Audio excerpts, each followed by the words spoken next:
For the first time in its 46-year history, the storied Alien franchise has returned, not as another sequel, but as a TV series for FX and Hulu. There would have been a time when a horror IP becoming a TV show would be seen as a step backward, but as the likes of Chucky and the hype for Crystal Lake have shown, capitalizing on the streaming phenomenon is now the way to go. The new Alien Earth is in good hands, as it was created by Fargo's Noah Hawley. He wasn't interested in doing the same old thing again, but just in a different format. Instead, we're given the Xenomorphs that we love to fear, but wrapped in a new package unlike anything we've seen before. The series premiere, Neverland, introduced us to Wendy, a hybrid with the body of a synth and the transferred consciousness of a child. When her brother, a medic named Joe/Hermit, is sent to explore the crash site of the USS Maginot, Wendy knows that she, with her now superhuman capabilities, can rescue her brother before it's too late.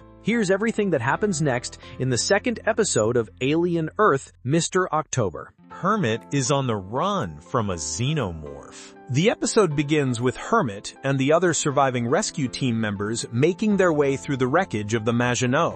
They find more of the dead, including a man who died during surgery and a woman who died from some sort of asphyxiation. Moving down a level, none of them notice the Xenomorph lurking behind them in the shadows. At Prodigy's Neverland Research Island, Boy Kavalier talks to Dame Sylvia about being in an intelligence race against AI. He wants to speak with someone smarter than him and debate with someone that blows my mind. Maybe the children can be that. At the very least, they won't bore him.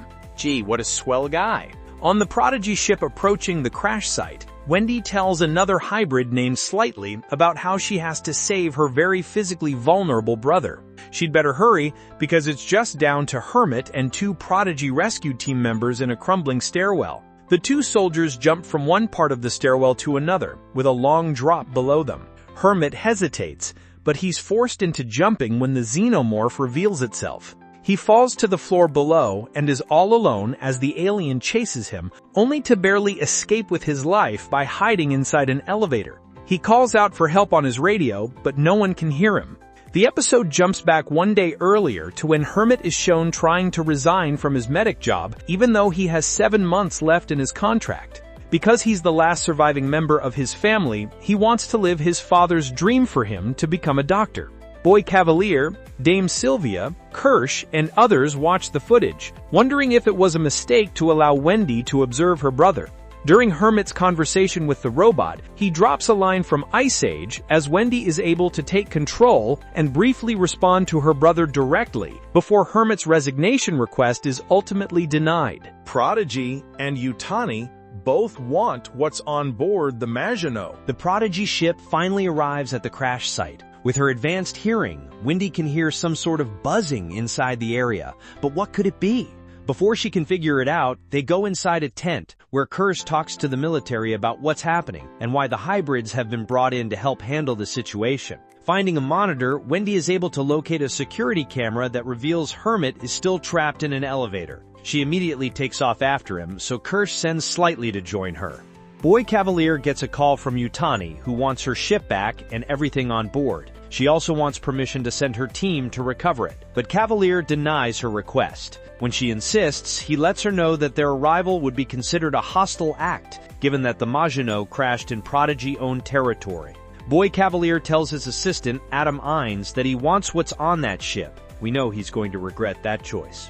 All the Lost Boys eventually end up on Maginot, but Wendy and Slightly are way ahead of them. When Kirsch's group starts to show fear, he tells them, "Fear's for animals, and you are not animals." They come across a strange-looking non-terrestrial plant in a corridor, but while looking for something to capture it with, they also encounter the two alien bugs sucking the blood out of the dead soldiers. Following that, they find another little creepy crawly that attacks them, but they are able to trap it.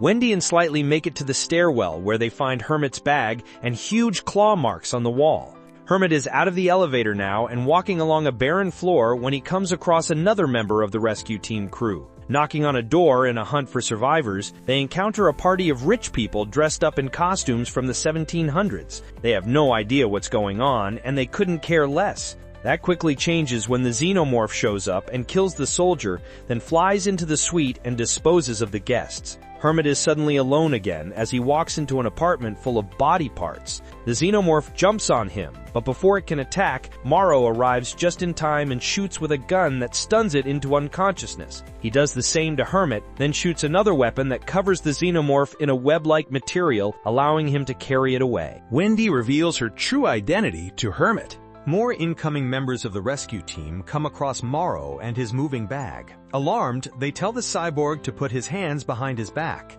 "I'm the least of your problems," he tells them, as the Xenomorph breaks free and slices through them, before running off to kill more humans. An unconscious Hermit is dreaming about his family when he comes to.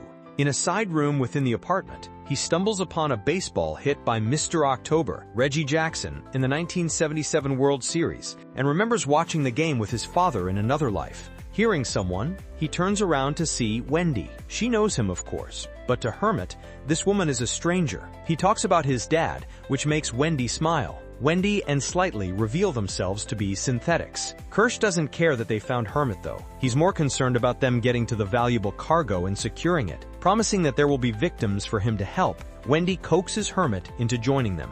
On their walk out, an excited Slightly tells Hermit about how they are dying kids who had their consciousness transported to synthetic bodies. He also says that Wendy was a girl named Marcy. "That was my sister's name," Hermit says. Because he's still a kid who doesn't know better, a smiling Slightly is too eager to say, "She's your sister." Wendy turns to Hermit and calls him by his real name, Joe, and admits to watching him this entire time. She drops a line from Ice Age, their favorite movie, which gets him to quickly believe her even though it's too much for him to comprehend at first. He keeps testing Wendy with things that only Marcy would know. She passes every time.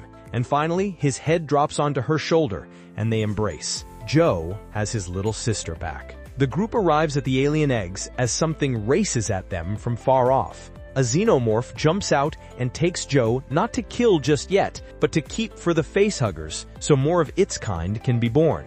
Wendy tells Slightly to stay with the eggs as she runs off after Joe. She just got her brother back, and she's not about to lose him.